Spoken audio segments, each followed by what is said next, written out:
मेराज का माना उरूज और बुलंदी। उलमा ने लिखा है कि मेराज की दो किस्में होती हैं, एक ज़ाहिरी मेराज और एक बातनी मेराज। ज़ाहिरी मेराज मिसाल के तौर पर इमाम और मुक्तदी मस्जिद में होते हैं। इमाम मिंबर पे बैठ के अल्लाह की तौहीद सुना रहा होता है। इमाम मिंबर पे बैठ के अल्लाह के महबूब सल्लल्लाहु अलैहि वसल्लम के तज़किरे सुना रहा होता है। वो ऊपर बैठा होता है और मुक्तदी सफ़ पर नीचे बैठे होते हैं। ये ज़ाहिरी बुलंदी है। और बातनी बुलंदी, जैसे इसकी मिसाल ये है, उस्ताद भी चटाई पर बैठा है, शागिर्द भी चटाई पर बैठा है, बाप भी चटाई पर बैठा है, बेटा भी चटाई पर बैठा है, मुरीद भी चटाई पर बैठा है और मुर्शिद भी चटाई पर बैठा है। मगर पूरी दुनिया जानती है जो मर्तबा उस्ताद का है वो शागिर्द का नहीं हो सकता, जो मर्तबा बेटे का है, जो मर्तबा बाप का है वो बेटे का नहीं हो सकता, जो मर्तबा मुर्शिद का है वो मुरीद का नहीं हो सकता। इसी तरह अल्लाह रब्बुल इज़्ज़त ने अपने महबूब को ज़ाहिरी उरूज भी अता किया और बातनी उरूज भी अता किया। ज़ाहिरी बुलंदियाँ भी अता की और बातनी बुलंदियाँ भी अता की। हदीस की किताबों में आता है, बज़ाहिर हुजूर सल्लल्लाहु अलैहि वसल्लम लोगों के दरमियान होते थे, मजलिस लगी होती थी, मगर हुजूर सल्लल्लाहु अलैहि वसल्लम सबसे नुमायां नज़र आते थे। अल्लाह तबारक व तआला ने अपने महबूब सल्लल्लाहु अलैहि वसल्लम को जो कद मुबारक अता किया था, दरमियाना था, छोटा भी नहीं बड़ा भी नहीं, दरमियाना कद, खूबसूरत कद था।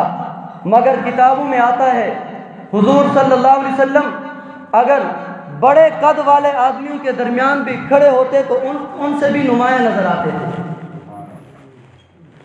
हुजूर सल्लल्लाहु अलैहि वसल्लम को अल्लाह तबारक व तआला ने ज़ाहिरी बुलंदी भी अता की और बातनी बुलंदी भी अता की। हुजूर सल्लल्लाहु अलैहि वसल्लम बज़ाहिर लोगों में मौजूद होते थे, अपने घर वालों में, अपने बीवी बच्चों में, अपने रिश्तेदारों में, अपने आइज़ा अकारिब में, अपने सहाबा में और अपने यारों में। और जिस तरह नबी के सहाबा तकलीफ़ें बर्दाश्त कर रहे होते थे, बज़ाहिर नबी अलैहिस्सलातु वस्सलाम भी उनके साथ साथ मसाइब बर्दाश्त कर रहे होते थे। बज़ाहिर नबी अलैहिस्सलातु वस्सलाम अपने सहाबा के साथ ओहद में भी नज़र आते थे और जनाब बदर में भी नज़र आते थे, तबूक और खैबर में भी नज़र आते थे और अपने सहाबा की तरह तकलीफ़ें और मसाइब भी बर्दाश्त करते हुए नज़र आते थे। मगर बल्कि फ़र्क ये था, सहाबा ने अगर अपने पेट पे एक पत्थर बांधा होता था तो नबी अलैहिस्सलातु वस्सलाम ने अपने पेट पे 2 पत्थर बांधे होते थे। बज़ाहिर नबी अलैहिस्सलातु वस्सलाम अपने सहाबा में और अपने यारों में होते थे, मगर दुनिया जानती है अल्लाह रब्बुल इज़्ज़त ने अपने महबूब को जो उरूज अता किया, जो बुलंदी अता की, जो शान व शौकत अता की, जो इज़्ज़तें और अज़मतें अता की, वो कायनात में अल्लाह ने किसी और को अता नहीं की। तो ये बातनी उरूज है कि अल्लाह रब्बुल इज़्ज़त ने अपने महबूब को पूरी कायनात में सबसे ज़्यादा बरतरी अता की है।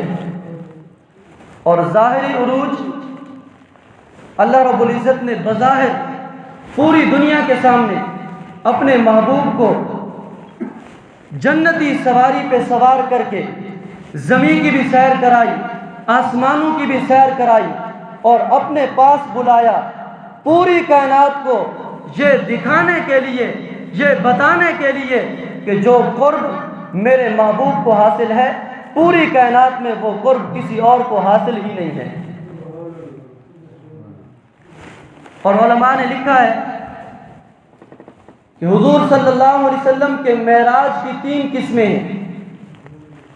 एक मेराज ज़मीनी और एक मेराज आसमानी और एक मेराज अर्शी। हुजूर सल्लल्लाहु अलैहि वसल्लम को जो ज़मीन पर मेराज हुआ, अल्लाह रब्बुल इज़्ज़त ने कुरान पाक में उसका जिक्र करते हुए फरमाया, मिनल मस्जिदिल हरामी इलल मस्जिदिल अक़सा। और फिर अल्लाह रब्बुल इज़्ज़त ने ज़मीनी मेराज में मस्जिद अक़सा में आदम अलैहिस्सलातु वस्सलाम से लेकर जनाब ईसा रूहुल्लाह तक 1,24,000 नबियों और रसूलों को आपके इस्तकबाल के लिए जमा किया। और जब अल्लाह के महबूब सल्लल्लाहु अलैहि वसल्लम आसमानों की तरफ गए, आपका मेराज आसमानों की तरफ शुरू हुआ, तो वहाँ पर भी अल्लाह के फरिश्तों ने आपका इस्तकबाल किया। और अल्लाह रब्बुल इज़्ज़त ने हर आसमान पर, पहले आसमान पर, दूसरे पर, तीसरे पर, चौथे पर, 5वें, 6ठे और 7वें आसमान पर अपने उलुल अज़म पैगंबरों को बिठा के अपने महबूब का इस्तकबाल कराया। और फिर जब अंबिया की बुलंदी का इख्तिताम हुआ, फरिश्तों की बुलंदियों का इख्तिताम हुआ, हत्ता के हज़रत जिब्रील अमीन जो नूरी मखलूक के सरदार हैं, सिदरतुल मुंतहा पे वो भी जाके खड़े हो गए, हाथ बांध के कहते हैं, आका मेरी बुलंदी ख़त्म हो चुकी, मेरा सफ़र ख़त्म हो चुका, मैं इससे आगे नहीं जा सकता। अगर आगे जाता हूँ तो मेरे नूरानी पर भी जल के राख हो जाएंगे। वहीं से मेरे महबूब सल्लल्लाहु अलैहि वसल्लम की बुलंदियों की इब्तिदा हुई। और अल्लाह के महबूब सल्लल्लाहु अलैहि वसल्लम सिदरतुल मुंतहा से आगे गए, मकां से लामकां तक अर्शे बरी पर अल्लाह के हुजूर पेश हुए, तो अल्लाह रब्बुल इज़्ज़त ने अपने महबूब को ज़मीन से उठाकर आसमां पे पहुंचाया, मकां से उठाकर लामकां तक पहुंचाया, ये बताने के लिए कि जो मर्तबा, जो उरूज, जो बुलंदी और जो कुर्ब अल्लाह रब्बुल इज़्ज़त ने अपने महबूब को अता किया है, वो किसी और को अता नहीं किया।